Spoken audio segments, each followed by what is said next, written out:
പിള്ളേരെ പ്ലസ് വണ്ണിൻ്റെ first allotment കഴിഞ്ഞിട്ടുണ്ട്. അപ്പോൾ അതിൽ കുറച്ച് പേർക്ക് അഡ്മിഷൻ കിട്ടിയിട്ടുണ്ട്, കുറച്ച് പേർക്ക് അഡ്മിഷൻ കിട്ടാതെ ഉണ്ട്, കുറച്ച് പേര് ടെമ്പററി അഡ്മിഷൻ എടുത്തവരുണ്ട്. അപ്പോൾ ഇനി നമുക്ക് അടുത്ത് വരുന്നത് സെക്കൻഡ് അലോട്ട്മെൻ്റ് ആണ്. ജൂൺ 10-ാം തീയതിയാണ് സെക്കൻഡ് അലോട്ട്മെൻറ്റ് വരുന്നത്. അപ്പോൾ അത് എക്സ്പെക്ട് ചെയ്തിരിക്കുന്ന കുറച്ച് പേരുണ്ട്, കുറച്ചധികം പേരുണ്ട്. അപ്പോൾ നമുക്ക് അതിൽ അഡ്മിഷൻ കിട്ടുമോ, ഇനി എത്ര പേർക്ക് ആ ഒരു സെക്കൻഡ് അലോട്ട്മെൻറ്റിൽ നമുക്ക് എക്സ്പെക്ട് ചെയ്യാനായിട്ട് സാധിക്കും, അഡ്മിഷൻ കിട്ടുന്നത് എക്സ്പെക്ട് ചെയ്യാനായിട്ട് സാധിക്കും എന്നൊക്കെയാണ് നമ്മൾ ഇന്നത്തെ വീഡിയോയിൽ പറയുന്നത്. അപ്പോൾ തീർച്ചയായിട്ടും നിങ്ങൾക്ക് ഇത്തരത്തിലുള്ള അപ്ഡേഷൻസ് ഒക്കെ ഉപകാരപ്പെടുന്നുവെങ്കിൽ, നിങ്ങൾക്ക് യൂസ്ഫുൾ ആയിട്ട് തോന്നുന്നുവെങ്കിൽ നിങ്ങളുടെ സുഹൃത്തുക്കൾ കൂടി ഒന്ന് ഷെയർ ചെയ്ത് കൊടുത്തേക്കുക. നമ്മുടെ പേജ് ഒന്ന് ഫോളോ കൂടി ചെയ്ത് വെച്ചേക്കുക. അപ്പോൾ ഇവിടെ നമ്മൾ പറയുന്നത് നിങ്ങൾക്ക് ഇനി സെക്കൻഡ് അലോട്ട്മെൻറ്റിൽ ജൂൺ 10-ാം തീയതി വരുന്ന സെക്കൻഡ് അലോട്ട്മെൻറ്റിൽ നിങ്ങൾക്ക് ഏകദേശം 65,000-ഓളം പേർക്ക് കൂടി, അതായത് ഇതുവരെ അഡ്മിഷൻ ആകാത്ത 65,000-ഓളം പേർക്ക് കൂടി ഒരു അഡ്മിഷൻ കിട്ടാനുള്ള സാധ്യത ഉണ്ട് എന്നാണ് ഇപ്പോൾ പറയുന്നത്. അപ്പോൾ നിങ്ങൾ ആരും ടെൻഷൻ അടിക്കേണ്ട കാര്യമില്ല. നിങ്ങൾക്ക് അടുത്തതിലേക്ക് നിങ്ങൾക്ക് ഏകദേശം എല്ലാ പേർക്കും അഡ്മിഷൻ ലഭിക്കും.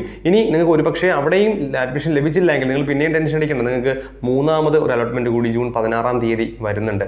അപ്പോൾ അതുകൊണ്ട് നിങ്ങൾ ആരും ടെൻഷൻ അടിക്കേണ്ട, എല്ലാവർക്കും അഡ്മിഷൻ ലഭിക്കും. അപ്പോൾ നമ്മൾ ഇവിടെ അപ്ഡേറ്റ് ചെയ്യുന്നത് 65,000 പേര് ഇനിയും നമുക്ക് സാധ്യതാ ലിസ്റ്റിലുണ്ട്. അടുത്ത സെക്കൻഡ് അലോട്ട്മെൻ്റ് ആണ്. തേർഡിലേക്ക് ഇനി വീണ്ടും നമ്മൾ അവിടുത്തെ ചാൻസ് പറയുന്നതായിരിക്കും. അപ്പോൾ ആരും ടെൻഷൻ അടിക്കേണ്ട, എല്ലാവർക്കും അഡ്മിഷൻ ലഭിക്കും. ജൂൺ 18-ാം തീയതി നമ്മൾ ക്ലാസ്സുകൾ ആരംഭിക്കുമ്പോൾ നിങ്ങൾക്ക് എല്ലാവർക്കും ഒരു സ്കൂളിൽ, നിങ്ങൾ ഇഷ്ടപ്പെടുന്ന സ്കൂളിൽ ഇഷ്ടപ്പെട്ട സബ്ജക്റ്റിൽ അഡ്മിഷൻ ലഭിക്കട്ടെ എന്ന് കൂടി ആശംസിക്കുന്നു.